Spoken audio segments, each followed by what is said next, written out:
Vous connaissez un plus grand problème qui était distinguer la civilisation grecque des autres civilisations, malgré que les autres civilisations étaient dominées d'autres pays, mais ils n'ont pas qu'à résoudre un problème fondamental. Et si vous remarquez, les autres civilisations ont effondré. Vous comprenez pour quelle raison? Parce que pas qu'à arriver à résoudre au niveau de façon rationnelle le problème de gagné, c'est-à-dire les conflits sociaux.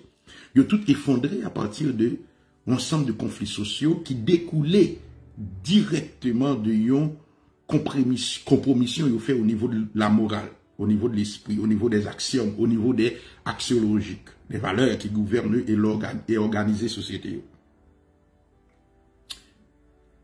Maintenant, ça veut dire, ils ont gagné arithmétique, ils ont gagné grammaire, ils ont gagné logique, ils ont gagné algèbre, ils ont gagné géométrie, ils ont gagné astronomie.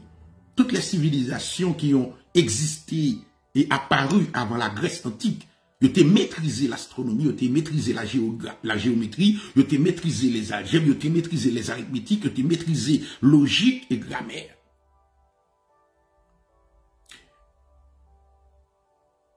Ils ont développé, ils ont fleuri.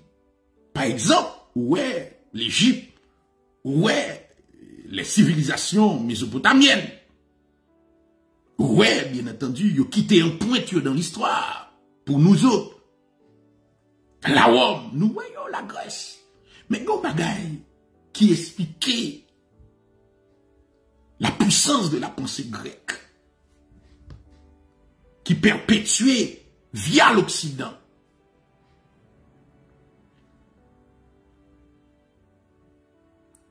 C'est cette capacité que les Grecs ont gagné, les Grecs,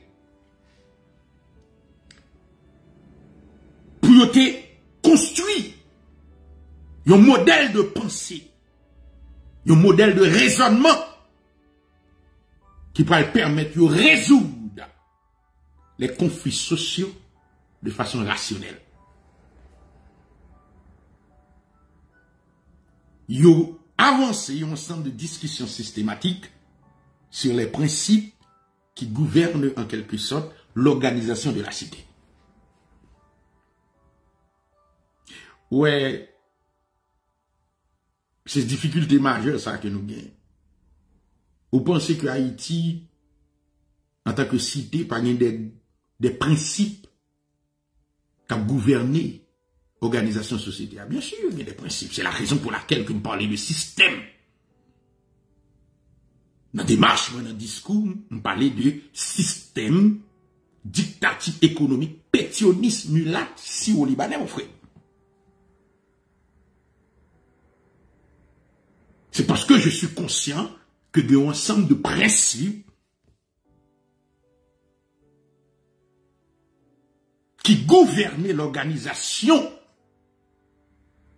civile, sociale, économique, politique du pays. Et c'est eux m'attaqué pour m'expliquer système oppressif que classe dominante non, qui sont la mulâtrie haïtienne, qui nous les mulâtres syro-libanais imposés sur le nègre. Vous savez, la révolution de 1946, la révolution noiriste, a fait une tentative majeure pour contrecarrer la domination sociale de la classe mulâtre, c'est-à-dire de la mulâtrie haïtienne, dans l'ensemble des sphères de la société haïtienne. Mais ceci étant dit, l'avènement de Duvalier au pouvoir, l'arrivée des Duvalier au pouvoir, pour entrer dans des démarches qui visaient à propulser les Syro-Libanais, les Syro-Libanais au détriment de la bourgeoisie nègre. Et c'est une plus grosse erreur stratégique que Duvalier a fait. Au lieu de monsieur était formé une classe bourgeoise nègre pour le camper face avec les mulattes pendant la combat mulatte, mais sur la pression américaine, il préférait propulser les Syro-Libanais à cause de l'esprit marchand et fausse deal qu'il a gagné avec les États-Unis d'Amérique. Et aux alentours des années 80, mon frère, avec l'effondrement du régime duvalieriste, vous pouvez assister à ce qu'on appelle une alliance. Parce que la révolution sociale de 1986 pour remettre en question le fondement même du système d'oppression et le régime oppressif politique, le régime du Valieris que Mulatio avec Siro Libanais ont utilisé pour Kembe masse là dans la domination et dans l'ignorance.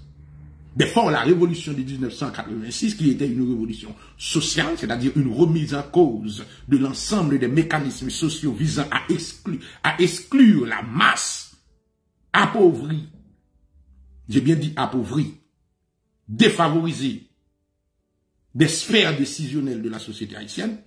Ceci étant dit, les mulattes et les Syro-Libanais pourraient considérer la révolution sociale de 1986 là, comme étant une menace directe avec domination sociale. Et ceci étant dit, c'est à partir de cette période-là que vous allez décider pour vous mettre tête ensemble. Parce que vous savez, le régime de Duvalier, le régime du Valieris, il était constitué d'un potomitan pour séparer les mulattes et les Syro-Libanais.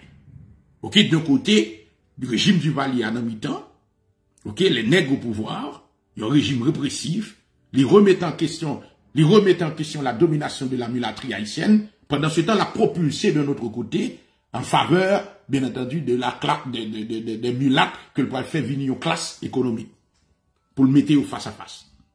Mais ceci étant dit, malheureusement, cette stratégie n'a pas donné résultat. Pour quelle raison? C'est parce qu'en quelque sorte, Duvalier, c'est sous pression de pas de penser à construire, à bâtir une classe. Nègre conscient.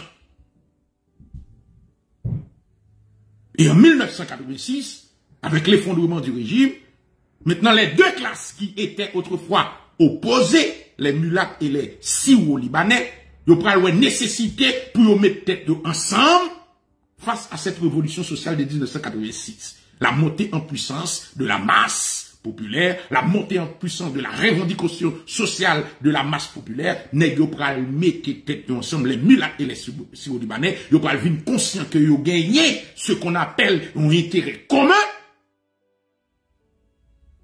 Parce qu'en réalité le pouvoir était tourné vers la masse. Nèg yo vinn décider en quelque sorte pour yo mettre tête ensemble pour yo contrecarrer cet élan démocratique qui vise à changer la réalité haïtienne.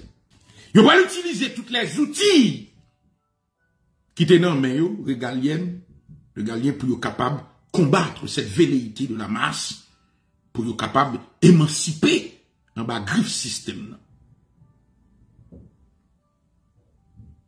Vous savez, à partir des années 80, 86, l'Europe et les États-Unis, en majeure partie, la France, plus particulièrement, pour le un accord avec les États-Unis d'Amérique, le conflit pour le partage d'Haïti, il pourra le retrouver au seuil.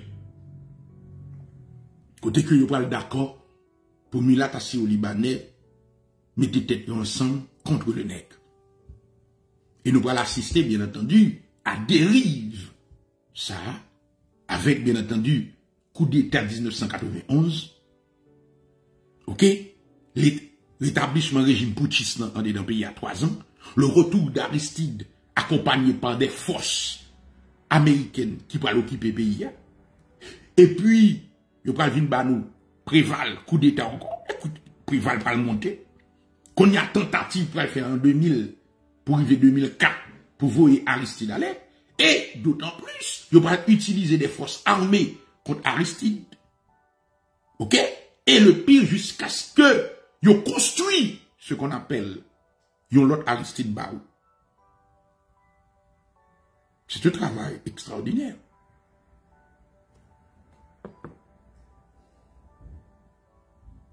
Vous savez, à chaque fois mon velléité, pour changer les conditions socio-économiques masse là, ou gagner les maîtres du système qui viennent avec toute forme de stratagème pour diviser les nègres,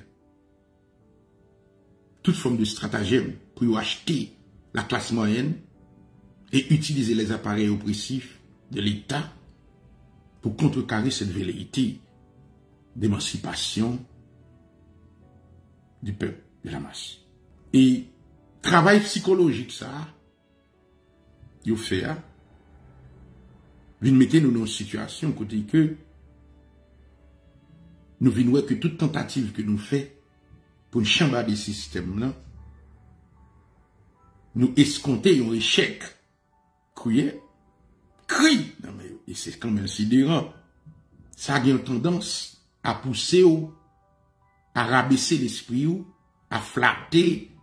Parce que lorsque je regarde les nègres là pendant plus passé de siècles à bataille, par exemple, quand un résultat, il fait 1848, il fait la révolution de 1948, la révolution, les cacao, la révolution de 1848, de 1942, la révolution de 1946, on vient poser des questions, est-ce que la révolution sociale de 1986, on vient dire que la page n'a pas de résultat dans la démarche.